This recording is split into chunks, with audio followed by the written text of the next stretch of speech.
I wasn't surprised. In fact, I was relieved. It was not always easy because there had been some, I think, a little hurt happened in that church, and a lot of people had left it. We were trying to get the people back. Janet is just Janet. I used to have a problem with being called First Lady. I don't care about all that, but I just know that I am a child of God. Welcome to the Enlightened First Lady Show. I am your host, Lady Cara Payne, and I am so delighted that you are tuned in today. Today's guest is Lady Janet Johnson of Little Rock, Arkansas. I am so excited to have her on here. It's been a little bit trying to coordinate our schedules and whatnot, but we are here tonight. We are so excited to share and to learn more about you and your journey as a pastor's wife. And so I'll just tell our listeners and our viewers a little bit about how we met. So we are pastor wives in the same denomination, the African Methodist Episcopal Church. And I believe it was the year before last, we met at a convention, a retreat, if you will, just for minister spouses. And so we had some brothers there too, first gentlemen as well. But Lady Janet and I connected, and we had some commonalities. We're in the same sorority, and we just really clicked. And she was such a blessing and such an encouragement to my spirit. So I just knew that I had to get her on this show and to hear more about her story and learn more about her journey. So, Lady Janet, thank you for being here. I am Thank so you excited. for having me here. Yes, yes. So we are going to go get right into our questions tonight and learn more about you, Pastor Johnson, and your journey together. So first, just take us back to the beginning. How did you and Pastor Johnson meet? Was he already in the ministry when you met, or did that calling come later? So talk to us about that. Pastor Johnson and I met through a mutual friend, and I was working in the summer on a program called CETA, Summer Youth Job Training Program, and I was a receptionist at this office in his hometown. But he had to come to this office, but upstairs to get his summer paycheck because he was a lifeguard, and he would bring the payroll for the other lifeguards and all that. So one day I was leaving for the day, and um, I had been to college one year, so I knew that this person that drove this little black car had a Kappa Alpha Psi plate on his car, and I would never see him. I never knew who was driving it. It was like a mystery. So this one day, I was leaving my job to go home for the day, and this friend, mutual friend, was standing outside, and he spoke to me and said he was waiting on his friend DJ, which was Daniel Johnson, to come out. And so we talked, and he eventually came out of the building. And so I realized, that he was a very nice young man, very respectful when he said hello and everything. So that's how we met. We met through that mutual friend. But of course, he had been in that building before to ask where the office was that he needed to go to. And I told him it was upstairs, but I didn't know that was him at the time. But anyway, so that's really how we met. And it's more to it. I don't want to belabor that story, but it was a interesting relationship. He was not in the ministry when I met him, but he was a young Christian man. He had grown up in the church. Um, he started in the Baptist church. His family were members of a Baptist church there in Camden, Arkansas. Um, but he had a friend that was an AME, and so they were friends through school since kindergarten or pre-K. So they knew each other all these years. And I knew the friend too because we were AME youth together. So we kind of were friends and connected that way through church. And my dad always likes to say the genius of the connection. So you never know who you're going to meet or interact or come across on this journey. And so obviously after that chance encounter, that meeting, there was something more that developed out of that. And Yes. so by the time you all, I imagine there was a courting period and then you got married. So what was the conversation like when he told you, honey, I feel like I'm being led to the ministry and to the pastor? What was your response? I wasn't surprised.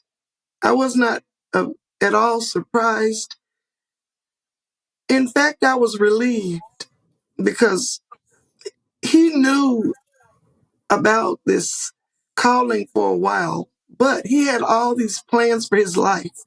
He was a military, U.S. Army active duty officer, and he had this life that he wanted to retire from the military and then become a public official, like someone in politics or something. He had a plan, but Mhm. God had a plan too. So, Yes. so when he retired from the army after 23 years, well, 21 years of active service and 23 years of committed service, he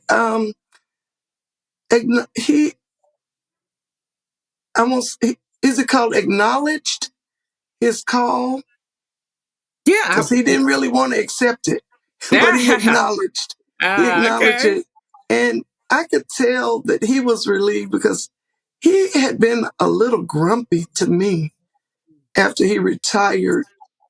I felt like he was a little edgy or something. But when he said he felt God calling him and he acknowledged that, then there was a relief, a Mm. release, a relief, and he could breathe, Yeah. and we could breathe. And then he went to, because he was stationed in Georgia when he acknowledged this call to ministry right after he retired. So he went from one mission with the Army to the next with the Yes. Lord. I love that. And so he went to our pastor that we had joined this AME church in Georgia. We had visited a lot of churches, but this one we felt drawn to because they had a lot of youth and they had a men's ministry and they had a children's church. And so our three children could have somewhere to be and to feel a part of something at the church, youth choir, youth ministries, church, school, and all that. And then the men's ministry was good as well. And of course, we just felt like we were a good fit for that church. And it was called Macedonia AME Church in Rex, Georgia. And the pastor was Reverend Robert L. Mallory.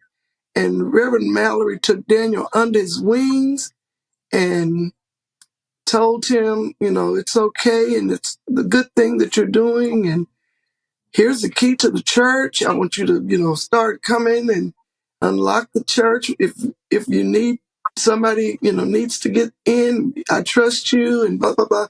So he just began to get a lot of training and uh, leadership there and was relied upon um, in many ways with the youth, with the Sunday school, with scheduling associate pastors to have a word on certain Sundays, once a month or whatever. So he was just very engaged. And then he decided, he would want to be an educated pastor, preacher, not just somebody who accepted or acknowledged a call. So he began to enroll in school at the ITC, the Interdenominational Theological Center, there in Atlanta. And Hmm. so he started school, and right after he retired in 2006 in June 1st, I think by August 1st or so, he was in school. Wow. Wow, that is amazing. And I love that. I love that the pastor that he came in under, gave him and trusted him with, more responsibility so he could see what that took. And then he took it a next step further and went to ITC. Shout out to ITC. My hubby also graduated with his master's of divinity or Hmm. theology from there. And so yeah, that is so beautiful. So you've been let's just give your hubby a shout out because we didn't mention his name and where you all are Right. servant leaders. So go ahead and do that for us. Yes. My husband is the Reverend Dr. Daniel W. Johnson, and we are serving currently at St. Andrew African Methodist Episcopal Church in the city of Little Rock, Arkansas. And formerly, we were in Pine Bluff at Allen Temple AME Church. And before that, down in Middle Georgia at Belvin AME Church, down in Marshallville, Georgia. Wow, beautiful. And so how long have you been married now? We've been married 37 years. Woo, woo, what a blessing. What a blessing. Hashtag Yes, goals. yes, yes. We're working our way towards 8. So that is beautiful. And again, I'm just so excited. So now, he's matriculated through his schooling, served as an associate pastor.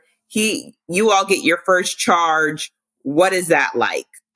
Did you already have other advice from other first ladies, or was it just kind of you carving your own path, or a little bit of both? Talk to me about like that first church where you're in it now. The first church was a lovely church. It was called the, I think it was called the Cathedral in the Woods. It was um, all the way interstate, pretty much. When we left McDonough, Georgia, driving south every week, Sundays and Wednesdays, and maybe occasionally another day of the week if we needed to. But it was exciting to me. Um, the people were mostly they were older. Weren't many children there. I think our children were almost the only children. There were couple of other families that brought their grandchildren. Uh, so my son had a friend immediately because uh, there was I guess he was a steward, and his wife. They raised their grandson, and he was the same age as our son Daniel the second. So he had an instant friend, but our daughters they were kind of their own friends together. But the people were quite friendly. Um, there it was okay. There were challenges because there had been something that the pastor that was there before we came. I think there were two pastors. Like maybe two people had pastored that church in its years of existence, and my husband was like I think the third, and so we were always kind of getting the word of what the other pastor had done, and he had built that church like from the ground, and he was there for like I don't know 20 something years or more. I don't know, forgotten, but so we had to hear that sometimes. um as a like I was just Sister Johnson. I was a church musician. Um, there had been another musician, and we met him the first time we ever came to the church. He met us on the church grounds, but somehow, I ended up being the church musician. He, I don't know, he got sick or just took another job, or I don't know. But anyway,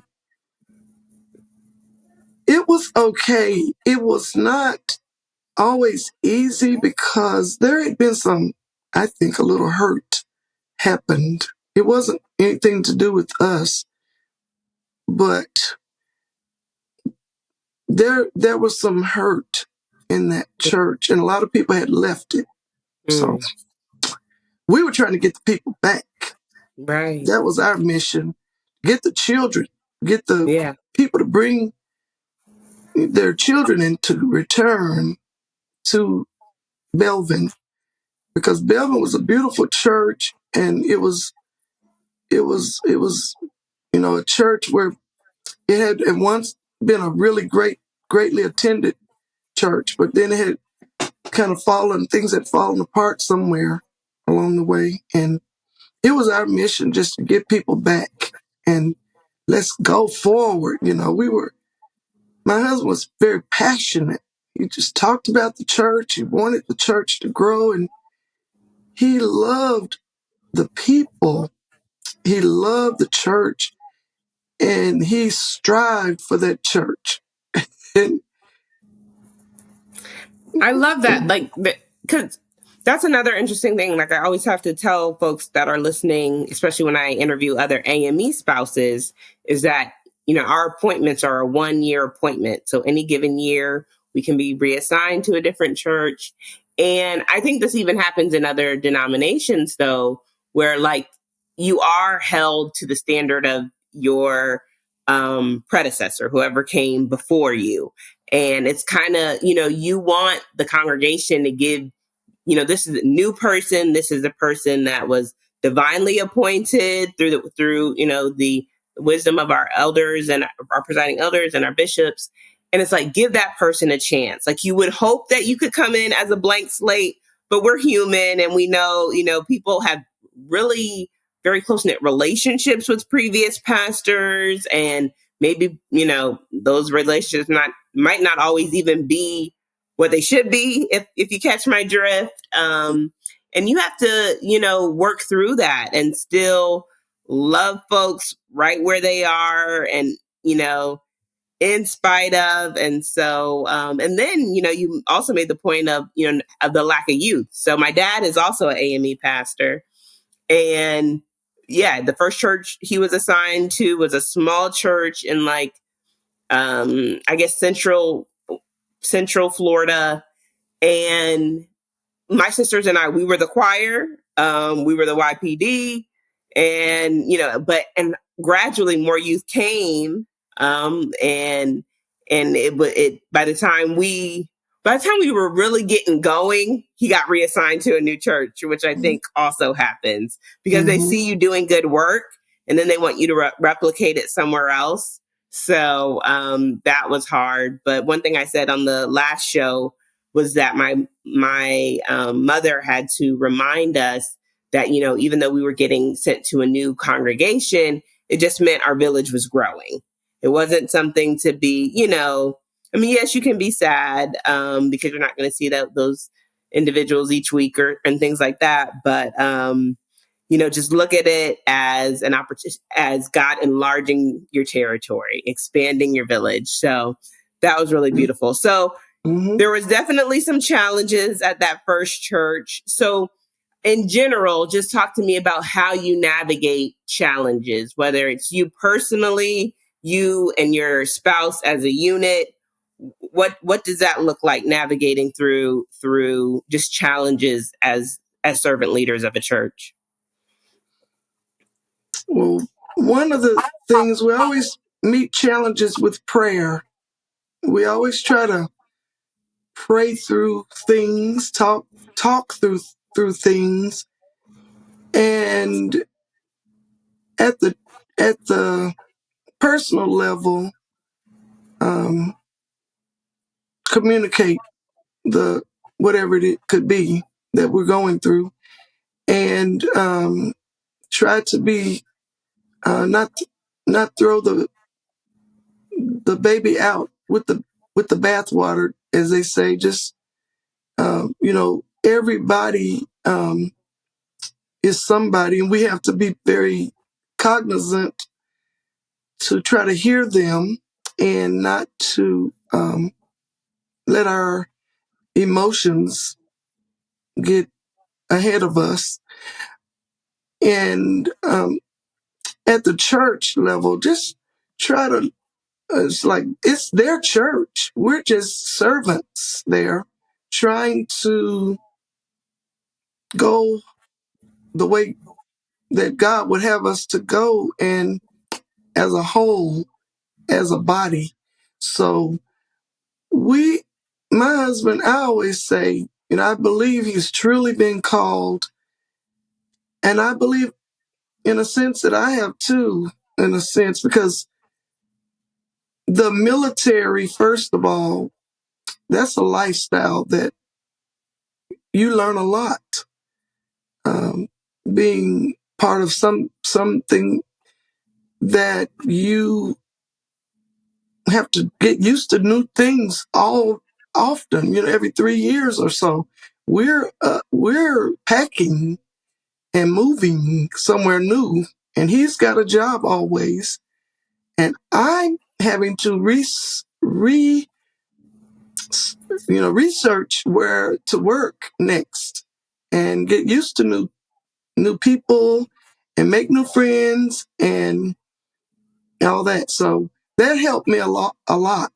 I think, being in that position prepared me for what I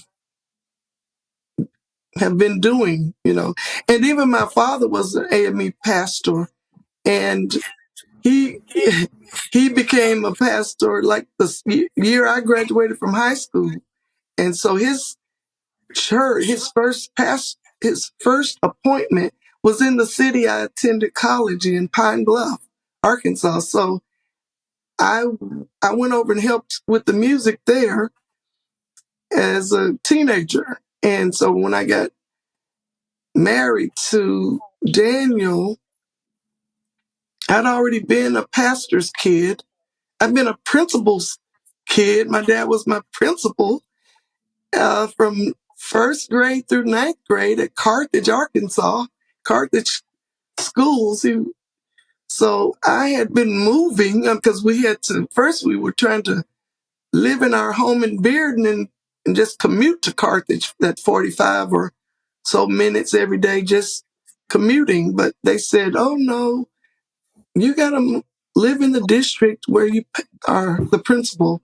So, and with racism going on at that time, back in the late 60s, um, he couldn't live in the house across from the school, which was a duplex, supposedly for the principal one side and the superintendent the other, because of our color. So a neighbor in the city didn't have to, but kindly offered some of their land for a trailer. So we had a mobile home that we lived in. So I've been, you know, having to get used to people, new things, and new people for a long time. And so the back to the question, I guess, dealing with problems, first with prayer, then with patience. Yes, yes, I hear that. Wow, so that is so beautiful. But so I mean, it's so multifaceted. Like every step of your life, almost prepared you for the roles and helped to give you those gifts and graces that you have now. And we didn't even talk about. Usually, I open up with like just who you are as a person. And so I would like to tackle that question now because we've kind of heard about you being a musician. We know you're a mom, former military wife, first lady. Um, what else? What else do you enjoy doing? What do you do professionally? Because I know we're finishing up our work day and trying to get together. So just let us know a little bit more about you. And then I think we'll start to wrap up here and just kind of close with just the rewards that you have experienced in your role as a first lady. But if someone says, "Who is Janet Johnson?" What's your response? Well, Janet is just Janet, and I used to have a problem with being called first lady. Somebody said, "Well, when there's a first lady, when you're being called first lady, there must be a second lady somewhere." But I don't care about all that. But I just know that I am a child of God. I've been believing in God for a long time. Um, so I try to be a kind person. And I think my husband just told me the other day, every time somebody talks to him about me, especially some of the ladies of the church, says, "Oh, you have a sweet wife." So I guess I'm, supposed to be a sweet person to them. And I guess my mom was so sweet. Oh, she was such a sweet person that maybe I do have some of her personality a little bit. I certainly am late, run late to stuff like she sometimes used to do. My dad be ready 45 hour early, and she would just be moving like a snail. So I sitting in the car with Daddy waiting on Mama, and I think that was his biggest pet peeve, just slow. And I think that's the same thing with my husband. She just slow, but we couldn't go separately down to Belvin because that was a long ways for Right. one way, like an hour, 20 minutes. So I had to hurry it up, put makeup on in the car, do whatever. Sometimes I was still getting ready. But the point is, I'm a little slow pokey. I don't like to throw away stuff. I'm a school teacher for my job. I teach music, currently 7 through 12, music appreciation at the junior high for 7th and 8th, and then high school choir 9 through 12. And I do have a high school music appreciation as well, which is 9 through 12. So this is my 32nd year teaching school, and I mostly taught elementary up until about 8 years ago, since we've been in Arkansas again. And Arkansas is home, but we had lived so many places that when our parents started aging, and our dads passed away before our mothers did. So we both had siblings here in Arkansas looking on our moms, but we were in 10 hours away in the Atlanta area. And we just kept the road hot when they started having illnesses or procedures and stuff like that. Right. Pacemaker for my mom. His mom had a stroke, and we just wanted to be closer. So that's how the AME Church is so connected, that my husband and I looked at each other one day. We were driving, tired. Said, "Aren't there some AME churches in Arkansas?" And so said, "I'm going to ask the bishop. I'm going to have a talk with him." So the bishops agreed and sent us to Pine Bluff, which was really an hour from home for me and about an hour 15 to his mom's house. So we are proud Arkansans. I am. He is more so even. And I'm just me. I'm just me. I was going to put on more makeup and stuff. I looked at myself. I said, "Girl, get on in there. Yeah. You're going to just be, you just going to be, it's going to be what it's going to be."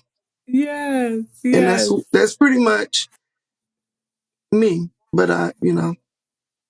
And beautiful. And I think we're kindred spirits in a lot of ways. And I think that's why we just connected so well Mm-hmm. when we met at the retreat.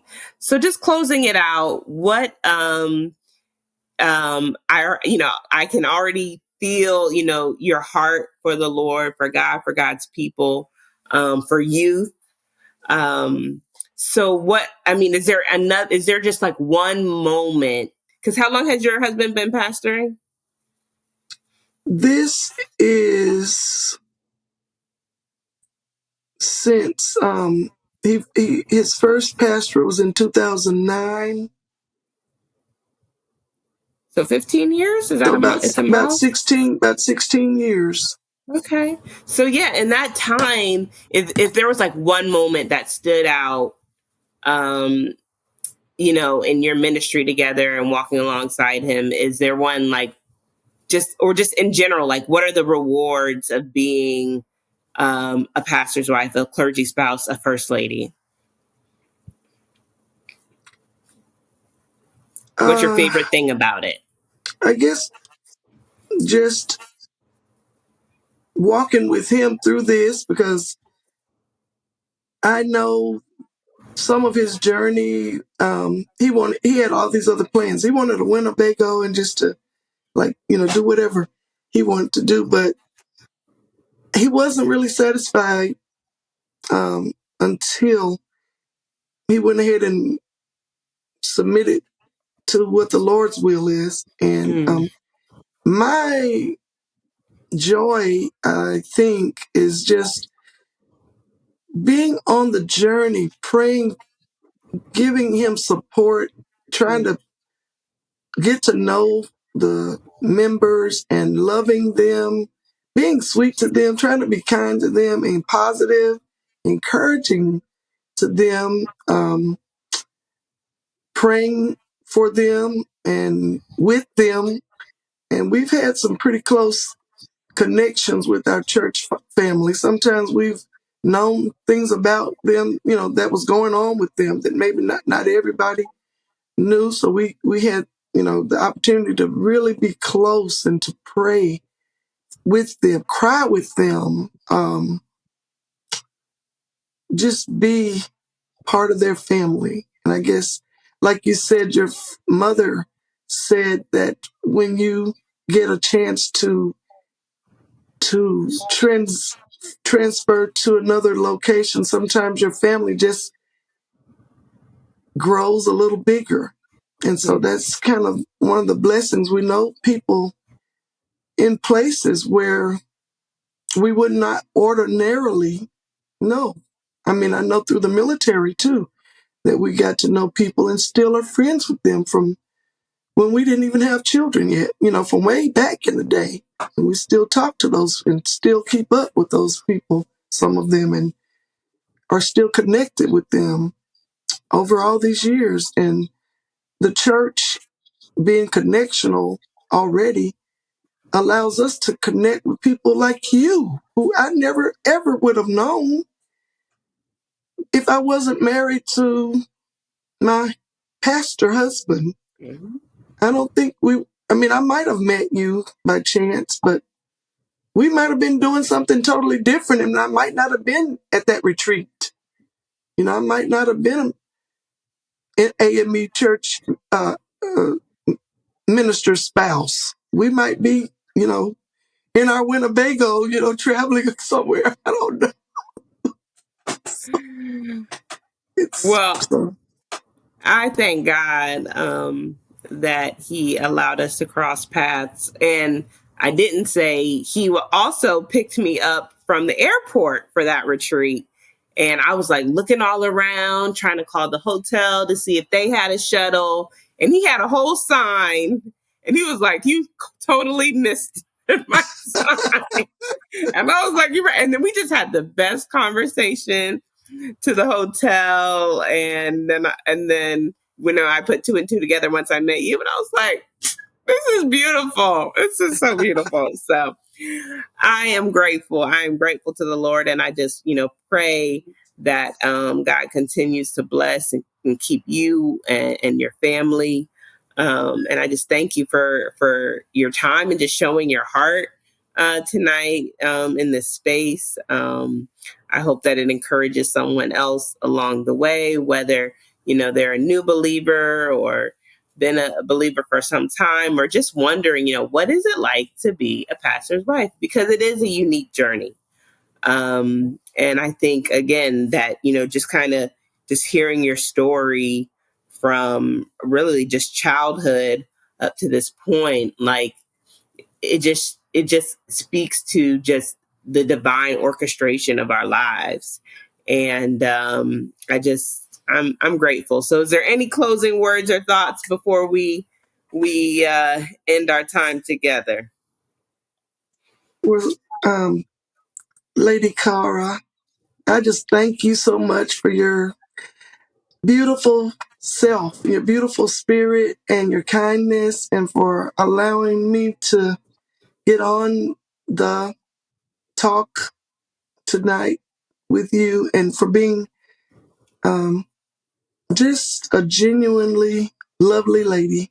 And I'm so proud of you and your family. I loved the video that you shared when you all did Sister Act 2's Joyful Joyful. And I was just into it. I just enjoyed seeing that. I don't know how I even saw it. I guess you might have sent it to me, or maybe I just saw it on Facebook. I gave up Facebook for Lent, by the way, because I like Facebook a lot, and I scroll on it too long, and so I gave it up, and I might need to give it up for much longer than Lent. But anyway, the only other thing I would like to say is thank you, and I want to pop my CD up here that I Oh, made with oh yeah. my singing family and friends. And some people may already know it. It's called Songs of Praise Volume 1. And I don't know when Volume 2 will ever come, because this is an expensive little habit. We can't afford to just be in the studio. But anyway, we got these records, and there's an educational one as well, Tunes That Teach and Tell. So I don't know, you can just hear them on YouTube anyway. But I just thank God for just the life He's guided us to. And we're just going to continue to serve Him and His people in Jesus' name. Amen. Amen. Amen. Well, we can drop the mic on that. So I will get those links from you so that people can know where to listen and find those resources. And thank you all for listening, for being here, for tuning in. We appreciate your time. Feel free to like, comment, subscribe, and share so that someone else can be blessed by this time together, and keep connected as we move forward. So thank you. Thank you, everyone. And until next time, bye-bye.